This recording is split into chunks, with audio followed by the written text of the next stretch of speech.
As 'n donker geheim skielik uitdop en aan die lig kom, kan dit nogal 'n nare en 'n skokkende ding wees. Nou, dis presies wat gebeur in die baie bekende gelykenis van die verlore seun in Lukas hoofstuk 15.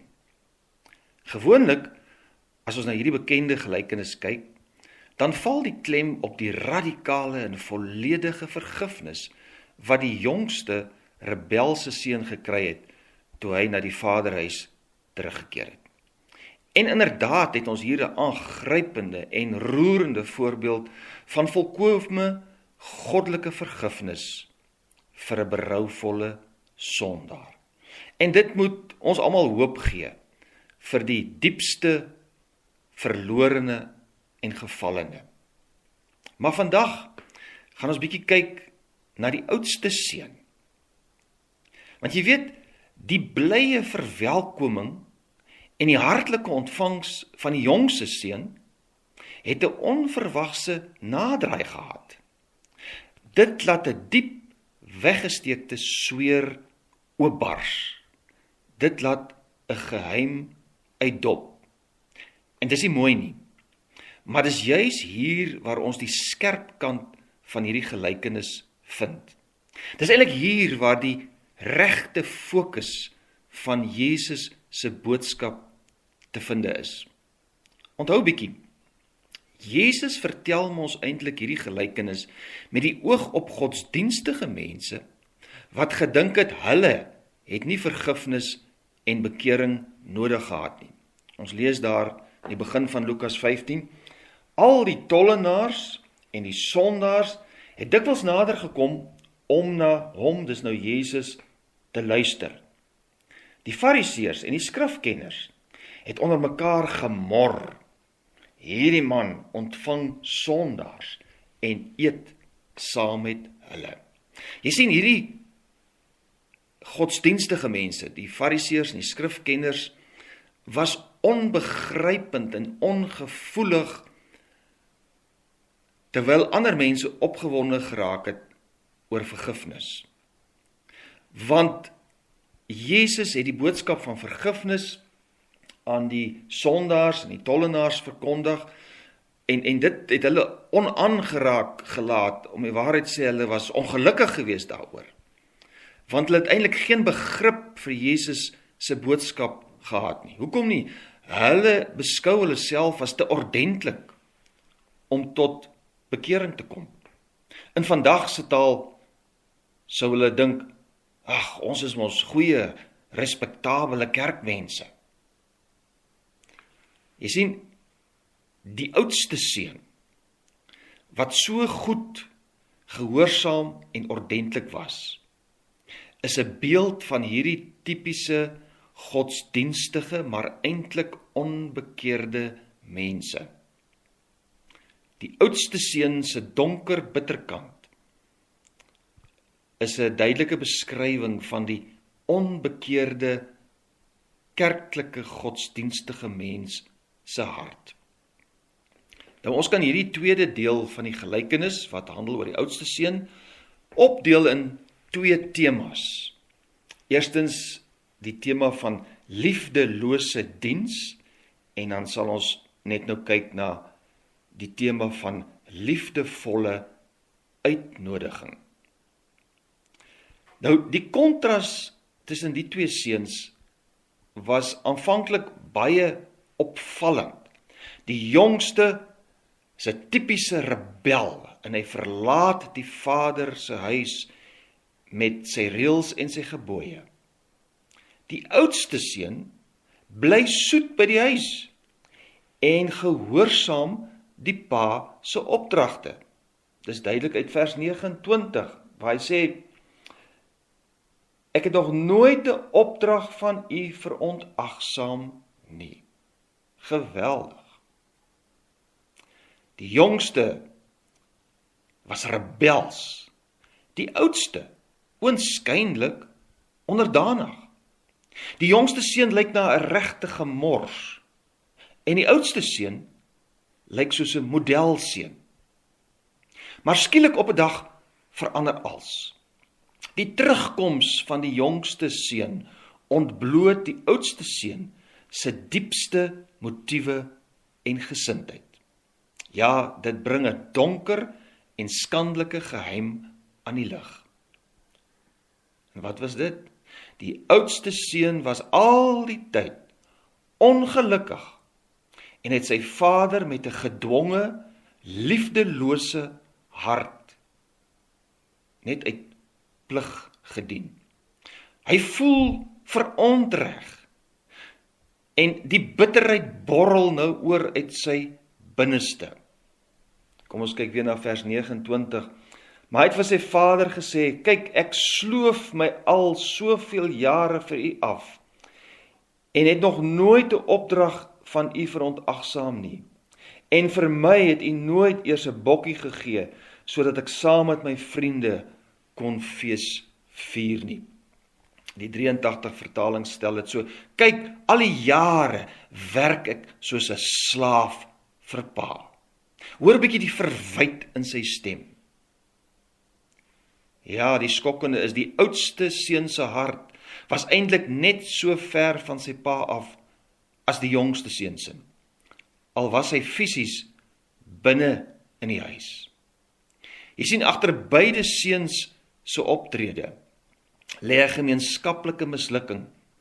Beide het nie as seuns van die Vader geleef nie. Dis die skokkende van hierdie gelykenis, wat hier aan die einde onthul word. Ook die oudste seun was nie in 'n verhouding met die Vader nie. Anders gestel, beide was eintlik verlore. Mens sou eintlik kon dink die opskrif moes dalk eerder gewees het die verlore seuns, want julle weet die vertalers gee maar 'n opskrif vir 'n gedeelte, dis nie deel van die oorspronklike teks nie.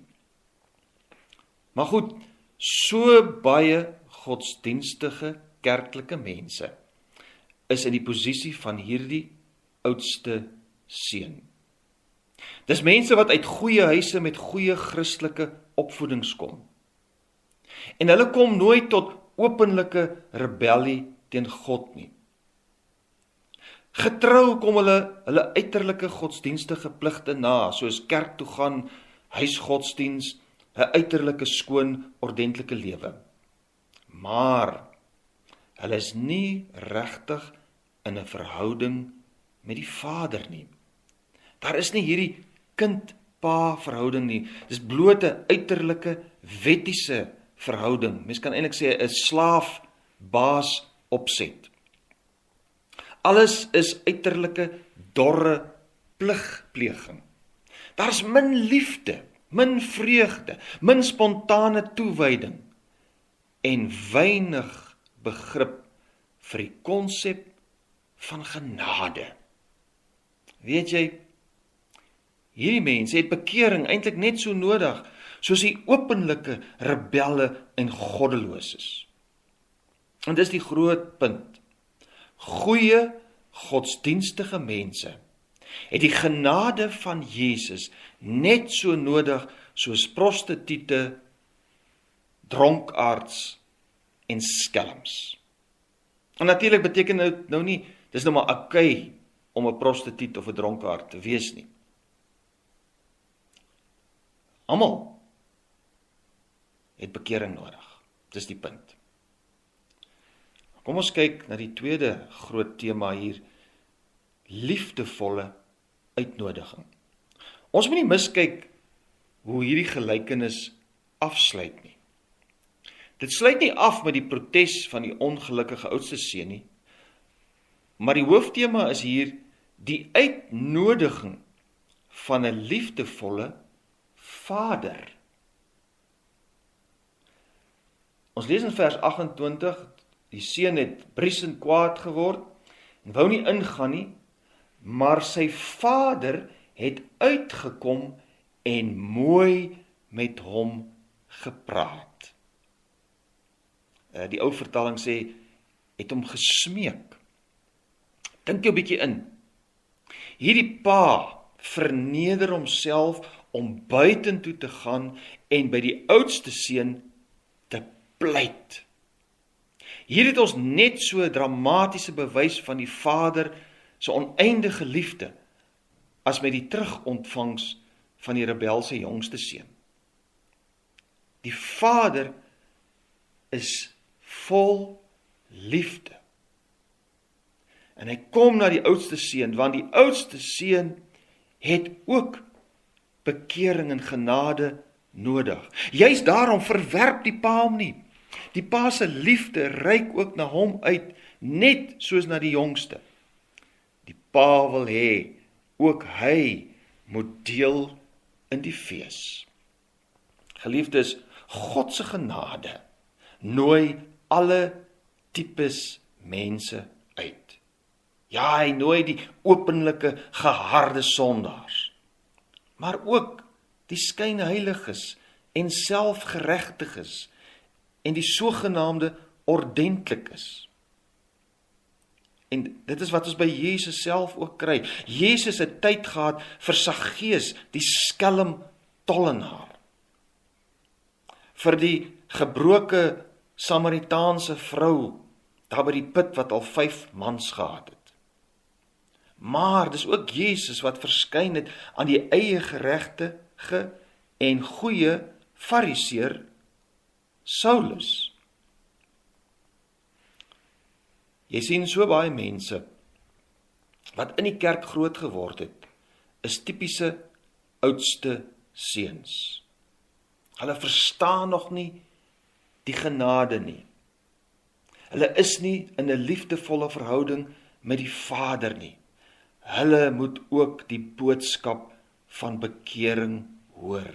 Ja, ook verbondsmense moet die genade van God doelbewus aanvaar. In 'n sekere sin is die pad van bekering vir hierdie tipe ordentlike sondaar eintlik moeiliker, want hy moet nie net afstand doen van sy sonde nie, maar ook van sy sogenaamde geregtigheid. Dit wil sê, hy moet besef, sy eie goedheid en eie ordentlikheid is nie genoeg nie. Hy moet besef dat mens verlore kan wees ten spyte van doop, nagmaal en 'n formele lidmaatskap. Hy moet besef dat mens hel toe kan gaan, al was jy nog nooit dronk, onsedelik of skelm nie. Want jy sien, die oudste seun sondaar kort die allernoodsaaklike. Hy kort 'n egte verhouding met God as Vader. Ja, kerkmense is 'n goeie opvoeding, 'n goeie morele lewe en godsdienstigheid is baie keer juis 'n struikelblok om ware Christene te word, want hulle dink ons is mos goed. En daarom sê Jesus op 'n ander plek, die hoere en tollenaars gaan voor julle in die koninkryk in.